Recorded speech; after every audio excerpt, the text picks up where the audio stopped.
gosta de fotografia, este é o seu programa. O Fotometria está no ar.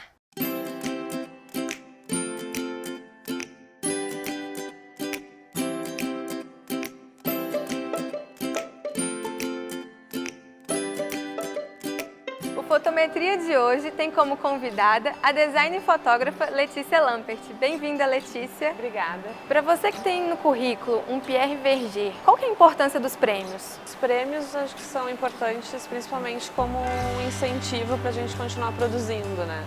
No caso, o Pierre Verger foi um prêmio que ele não estava vinculado a uma exposição, eu não tinha que entregar uma coisa, era um prêmio de incentivo mesmo.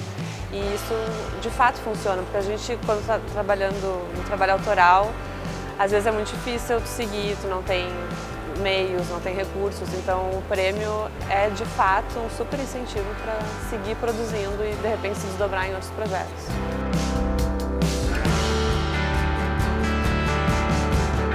Sobre o seu trabalho autoral, eu gostaria que você comentasse sobre a fotografia que ganha espaços da galeria. Como você vê esse movimento no Brasil? Acho que tem duas coisas, assim, tem por um lado a fotografia dos fotógrafos mesmo, que começa a ter um espaço mais autoral, mas eu venho mais do campo das artes visuais, que já é assim, o autoral já meio que faz parte, então para mim é engraçado assim, falar a fotografia autoral está crescendo, porque de onde eu venho, das artes, esse é o espaço mesmo do trabalho, né, da exposição, mas eu percebo assim que com novas mídias, por um lado talvez a imprensa perdendo espaço, os fotógrafos têm cada vez mais achado esse meio de produzir seus próprios projetos como uma forma de seguir produzindo.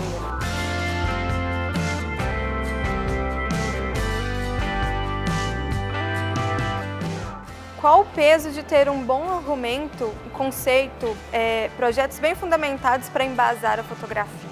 Acho que isso assim, não vem de fora para dentro, não é que tu busca um conceito para embasar, na verdade tu está trabalhando com alguma coisa e é esse conceito que vai fazer o trabalho andar, não o contrário, entende? Então, claro que quando tu está fazendo uma pesquisa, tu vai mergulhando mais no assunto, isso vai se desdobrando em conceitos e isso acaba...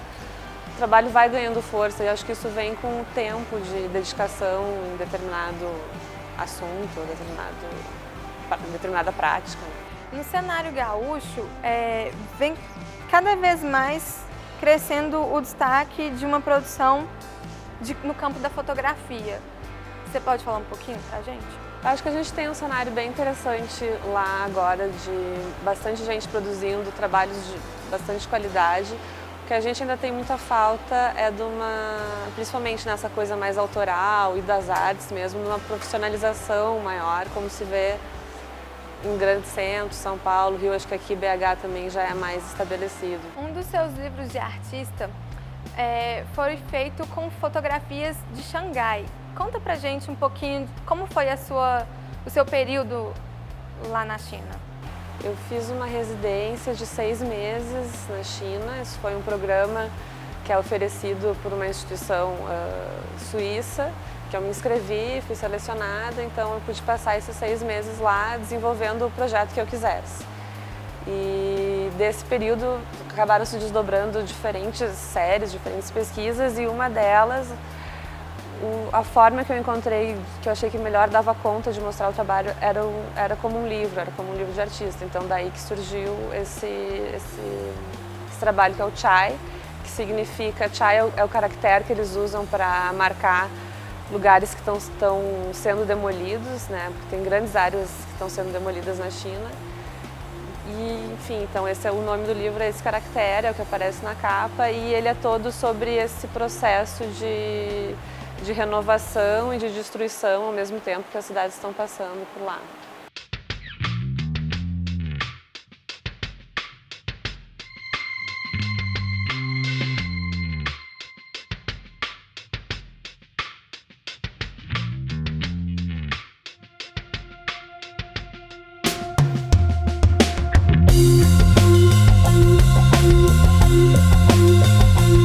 E de onde surgiu a ideia do Escala da Cor das Coisas? vinha já trabalhando com uma pesquisa em cor, com um trabalho de escala de cor. Eu estava num período bem inicial, produzindo, ainda sem muito foco, sem uma intenção definida, e eu fui buscar um nome para um projeto, para uma fotografia. E uma amiga minha recente tinha pintado a casa, e ela tinha comentado, olha que engraçado, a cor da casa é azul montanha. E eu estava justamente tentando dar nome para fotos que eram montanhas vistas de longe. Então eu me dei conta que aquilo era o azul de verdade, o azul montanha, que aquele nome tinha sentido. E daí que veio a ideia de começar a colecionar esses nomes que a gente usa para falar de cor, né, para dar uma referência que é palpável, e daí usar a fotografia para trazer esse objeto para a visão, né? Daí que surgiu uma brincadeira com a escala de cor das coisas, né?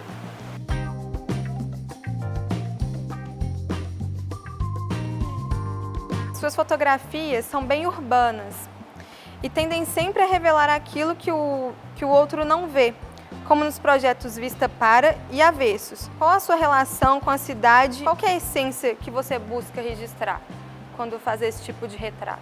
Não sei dizer assim qual é a essência, o que eu busco, mas a cidade me inspira, e pensar qual é a nossa relação com a cidade, como a gente reage, como diferentes cidades podem provocar diferentes trabalhos, é uma coisa que me interessa e que eu venho buscando desenvolver. Mas quando a gente quase sempre quando a gente está desenvolvendo um trabalho, tu não sabe exatamente o que tu quer dizer com ele, né? Isso depois fica para quem for interpretar.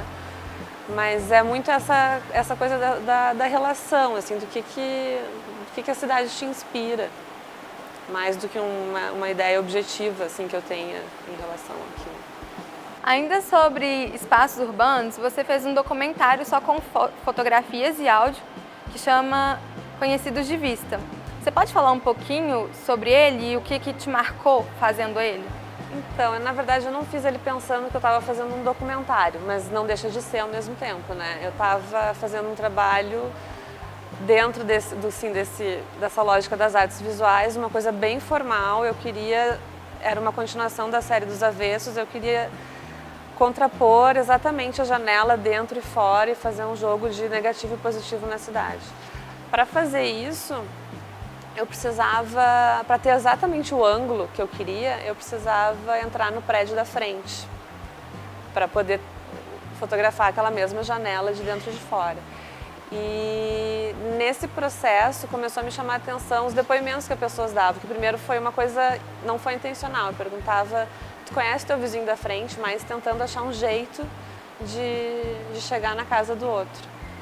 E acabava que as pessoas diziam, eu não conheço, mas eu sei que todo dia às 5 da tarde ele está tomando um cafezinho na sacada. Eu não conheço, mas eu sei que é uma senhorinha de idade, eu me preocupo com ela. Às vezes eu olho se ela abriu a janela para saber se está tudo bem. Eu comecei a achar aquilo muito tocante, assim, se tu pensa, né? A gente tem um certo medo, às vezes, na cidade, aquela coisa do outro. Ali eu comecei a ver exatamente uma relação afetiva com o desconhecido. E por isso, então, eu comecei a gravar, daí mudou o projeto, daí eu comecei a gravar, então eu apresento as fotos junto com o áudio da pessoa contando o que sabe do vizinho da frente.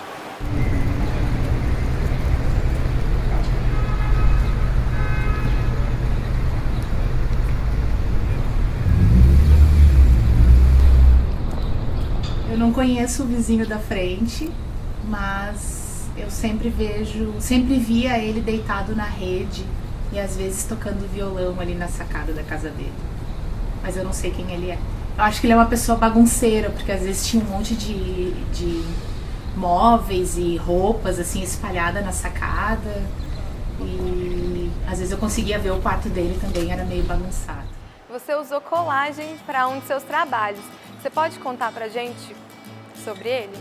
Eu comecei bem assim, de uma forma bem experimental, ainda na faculdade, era para dar conta de uma disciplina, de um projeto de final de disciplina. Eu comecei a experimentar a colagem física mesmo. Então eu comecei a fotografar pedaços da cidade e juntar, querendo criar uma coisa nova, como experimentação, assim, como experimentação de processo, de forma. E comecei a gostar desse resultado. Só que depois, adaptando, acabava sendo muito mais fácil, muito mais produtivo trabalhar isso digitalmente. Então o trabalho acabou se transformando, as colagens hoje em dia quase sempre são digitais, mas é um processo que eu acho que tem a ver com a cidade, no sentido que a cidade, para mim, ela é uma colagem, é um pouco uma coisa que não estava aqui, daqui a pouco tá, é um prédio que surge, é uma casa, para mim é um processo de colagem, então eu acho que acaba que tem a ver com o processo de trabalho poético, né, com o que eu sinto, aquela questão do que tu sente em relação à cidade, né? Então por isso que é uma prática que eu acabei incorporando, assim, e sigo usando bastante.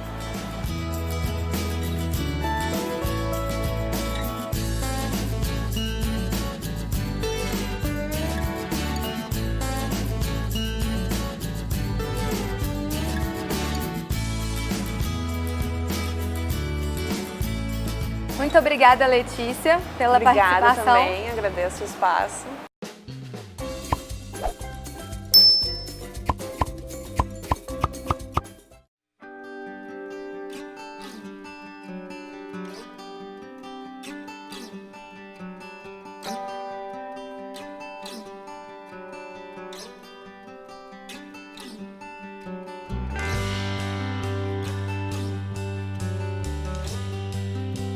Fique agora com uma dica de ouro do fotógrafo Pedro Davi.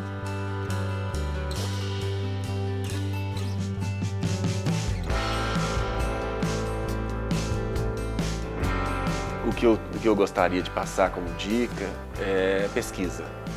Então, assim, o que eu faço sempre, que eu acho que é o que a gente tem que fazer o tempo inteiro e que não dá para ficar sem, é conhecer trabalhos. Então, você tem que ir na livraria, ver livros. Se você gostar de algum, você compra. Se você não quiser comprar, você vê e volta lá, ver os lançamentos e ver as exposições que estão acontecendo na cidade. Se puder viajar para outros lugares, para ver outras, bom também. E olhar na internet, né? Pesquisar o autor que você gosta, outros, ver o que ele fala, sobre quem que ele fala e procurar trabalhos de arte, né? Jamais ficar preso na fotografia. A fotografia é fantástica, a gente adora, a gente vive dela, mas a gente precisa de outras formas de expressão para a nossa fotografia crescer e trazer algo de fresco, algo de novo. Então a gente tem que ver fotografia e tem que ver de todo o resto, de música, literatura, cinema, pintura. Pintura e fotografia é um embate muito interessante, assim. Eu acho que a pintura talvez seja a minha preferida nas minhas pesquisas, mas cada um tem que definir a sua e assim seguir até o fim.